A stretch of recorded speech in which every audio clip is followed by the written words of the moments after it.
Alright, good morning, ladies and gentlemen. Welcome to another episode of the Data Science Clinic.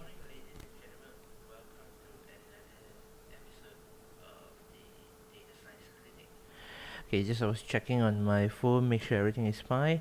And so first of all, let's talk about social media. Recently, there's this social media. I'm not saying I'm not considering it as a full social media yet, but definitely there is one application that caught everybody attention. It's called the Clubhouse. So um, yeah, that's one type of social media use case, which is using voice. And traditionally, I think um, really when we start to have social media, I think that is starting from 2005, 2006, when Facebook and Twitter really take off. And before that, we do have social media, but they're probably just more like a social network type, like for example MySpace, Friendster, that sort of application use case. So um, but social media is a very good way for us to, especially for businesses, to interact with your target audience, your clients, your customers, and for personal or personality, public figures, to build their audience. Also for, so there are a lot of data that we can gather from social medias, and if we analyze them properly, we can get some of the insights that we normally can't get it from other places. So let's talk about the data source first, and the most common place. So let me show you on my browser. So the common place that you can get data is, let me log in first.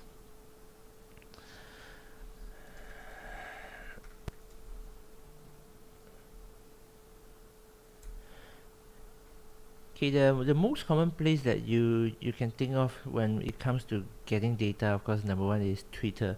So Twitter, you can go and search for different types of hashtags to join the topics and discussions.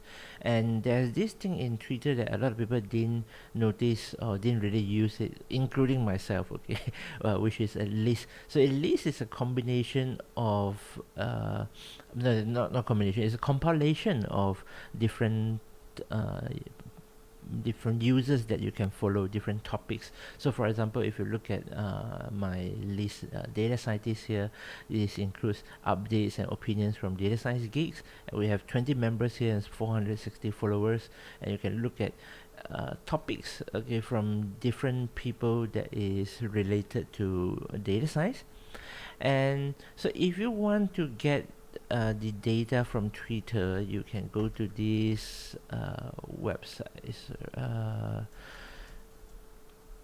Twitter does have an API, so if you search it in Google, there's this Twitter API that you can use. And this is a very well documented API. So they are currently giving out the Twitter API version 2 early access. So let's look at the what sort of data that you can get from the Twitter API. So what we really want from the Twitter API is actually what we call the fire hose of the tweets, meaning that you want to get the tweets. But usually, they have this thing called sample stream. So the sample stream endpoint roughly delivered about 1% random sample of publicly available tweets in real time. So is it's not that bad. Yeah, I wouldn't say it's that bad, but is see what you can do with it is identify and track trends and monitor general sentiments and global events. So you basically just look at a large amount of tweets and then try to identify the keywords and the topics that people are talking about within that the tweet stream. And another more common ways of using it is you can also look at the timeline. Okay, so this timeline allow you to keep an eye on a particular topic. So this a particular user.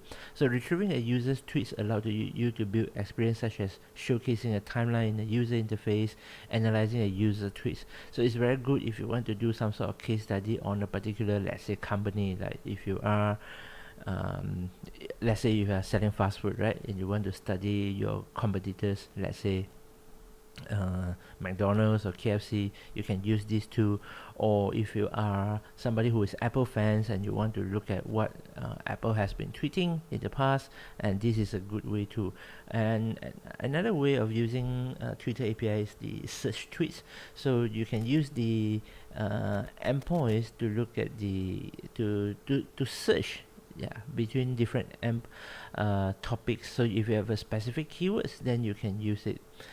But you can see that these endpoints are replacement of the standard 7 day search. So they do have a 7 days limit, and the premium enterprise full archive search products. Yeah, so there is a limitation, not to say limitation, but it's more like a rate limit. So Twitter does have a rate limit, so you need to you need to use it with care. Okay, you need to use it carefully, because if is to prevent people from spamming it. Now, of course, another ways, this is one type of social media. So if you are your users or your target audience, they don't use Twitter that often, then of course you have to use resort to using Facebook. So let's take a look at Facebook quickly.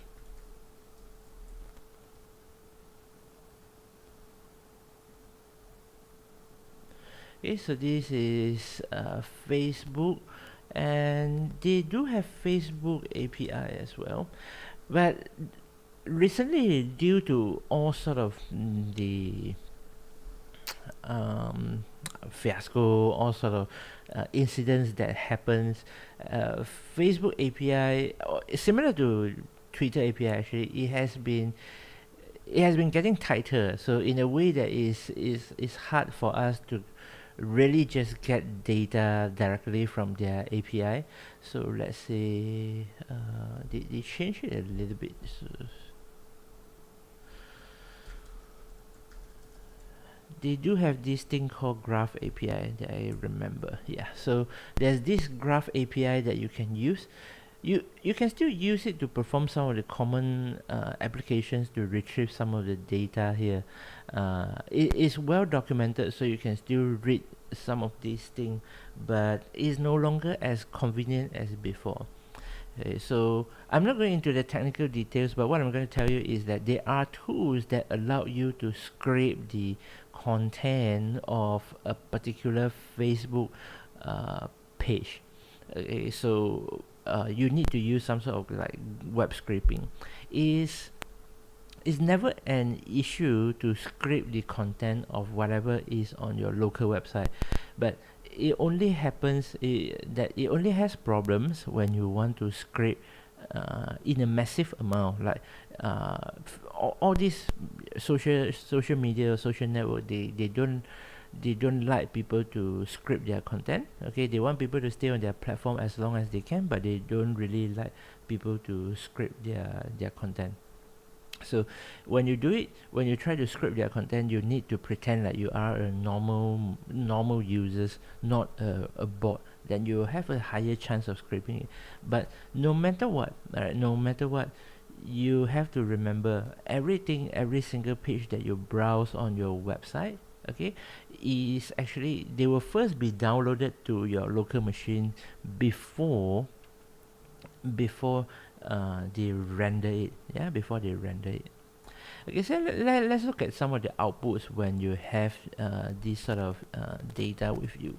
So you can build dashboards. The most common use case when we have social media data is to use it to build dashboards. So this is a common one, a generic one, to look at your social media performance.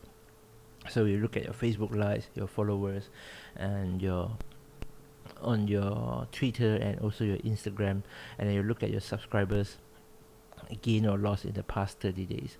And this sort of information, these sort of statistics, you can, there are some third-party tools that helps you to do that, or you can also gather it from the analytics API. Now they're quite happy to share this information. It's just that you need to collect and keep track of them. And you can see, right, this is from a data science perspective, you need to decide what which metric is more important for your organization, for your company. For example, some of these are vanity metrics, like likes and followers, or even like impressions, because these sort of metrics, they don't really convert into money. They don't really convert into cash. So it might be a little bit of what we call the vanity metrics, and it doesn't really help to manage your sales. So if you really want to measure it properly, then you just have to pick one or two metrics and tie it to your physical metrics, or the metrics that's related to your sales. Okay, so this is a generic social media social media dashboard. And this is another one. This is more of a command center type. So there are tools that help you to get um if you're individual working in a company, I don't recommend going in to manage them in such a massive way, because coming up with content for each individual social media platform is pretty tiring. So I'd rather you pick a target audience, and then you focus on the platform, focus on one platform at a time.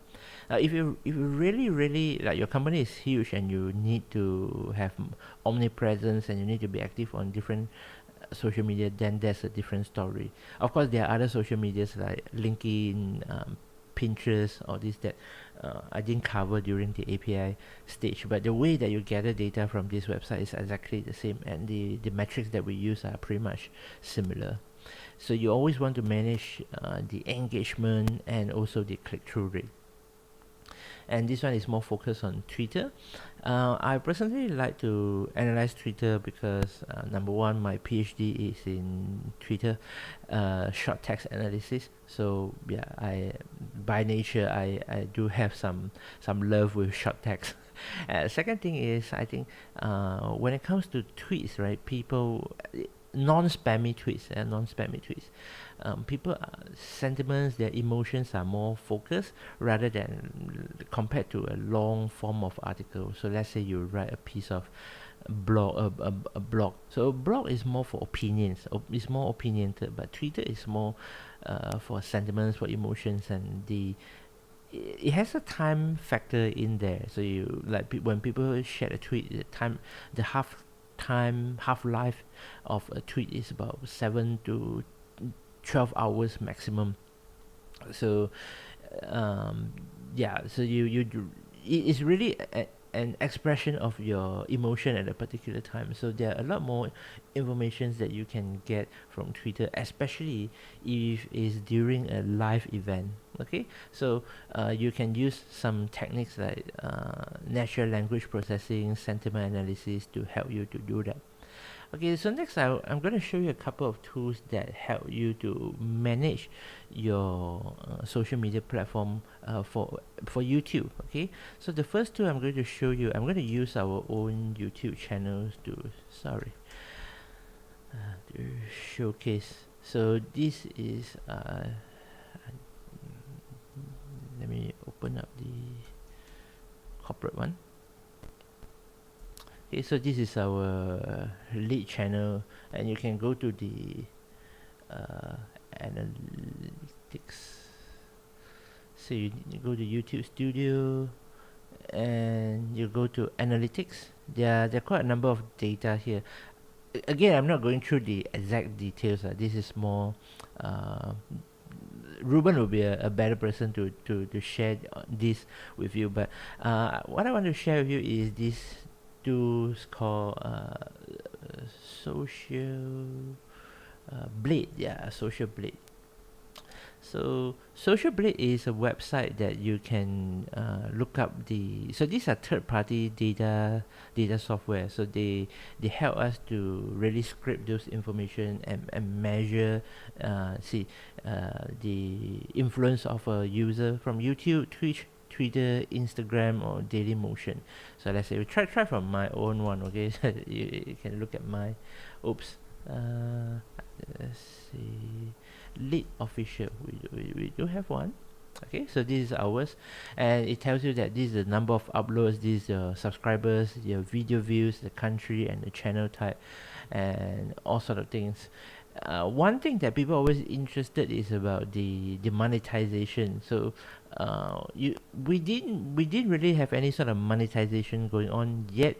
We haven't reached the standard, but you can see the tracking is very very close. So you can even tell that we are currently like our live subscriber count, okay, at one point, and also your video views count, daily average, and full monthly statistics. So you can see it here, very very powerful.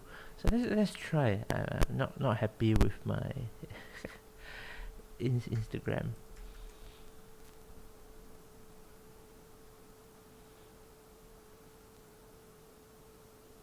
So I've two little followers, and on my Instagram for them to capture any meaningful data. Yeah. But you get the idea, okay? You get the idea. So this is Social Blade. This is the first two that you need to remember if you want to analyze YouTube and also Instagram data. So a lot of KOL, a lot of online net celebrities, they use these two. And then the second one I would like to show you is vidIQ and TubeBuddy. So let's say we search about a video, say it's about, I don't use my, so let's go back to YouTube. Let's search about data science. Okay, let's search about data science. So there's these two plugins that I installed. One is called the vidIQ, the other one is called the TubeBuddy. Okay, TubeBuddy. So it has a lot of data related to a particular keyword that you are searching. So you can look at for the search term data science, the highest view is 1.8 million, and then average views, average subscribers, top creators, and top channels for this search term, and it will give you some related keywords. Again, this is more related to marketing, so if you are interested, then you can take a look at this one. Okay, and otherwise you can also look at the TubeBuddy. So TubeBuddy similar, so but it also helps you to estimate the search volume and the competitions. So and it also give you a reason, right? This keyword is searched for very often, but it's bad to target because extremely competitive and hard to rank for. And so it gives you again some relative sorry, not related keywords, and also the most commonly used text when it comes to data science video. Yeah, so this is very, very powerful and very useful. And so let's talk about career options for a while. And if you pick up social media analytics and you know how to analyze data from social media, well, of course the most common jobs that you can get is web analyst. So if you are familiar with Google Analytics, you can analyze the traffic, you can analyze the conversion and the performance of your website, mobile applications. Web analytics is a good career option. It's very popular. And the second one is social media analyst. This is relatively less um, the demand is growing. Okay, I have to say the demand is growing, but currently there are not that many companies that's actively hiring social media analysts. But there's a good chance that you can become a freelance social media analyst and also data analyst. So you can work as somebody who are more focused on the data side, analyzing the data, but pulling in social media as one of your alternative data sources, which is very useful. I do that all the time.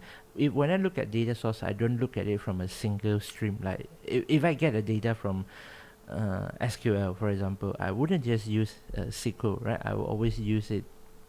Uh, I will always use the how do I say that? well, I will always combine structured data and unstructured data together in a way. Yeah. And last but not least, you can always look at marketing, PR, relations, or public relations, or you can work as a marketing director or chief marketing officer. These are also your an essential skill sets for you to have. Now, of course, if you are at the director level or C level, you probably don't need that much of the hands-on, but it's still good to know where the data is coming and where you can get those data when you're managing your team and you understand their reports and their thought process. All right, thank you very much. So I think the let me switch back to the normal mode there, just in case there are some problems with the uh, live stream. Okay, and let me know if you have any questions.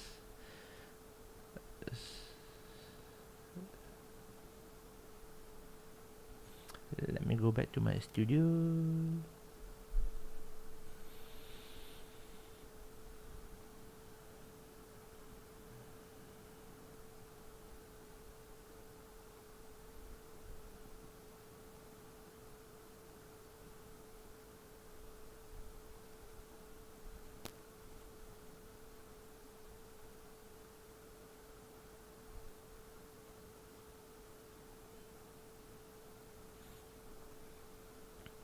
All right, so if there's no further question, thank you for joining me in today's data science clinic. So I look forward to see you in the next session. So for those of you who are celebrating Chinese New Year, happy Chinese New Year. For those of you who are not, happy holiday. Thank you, take care, and I'll see you in the next one.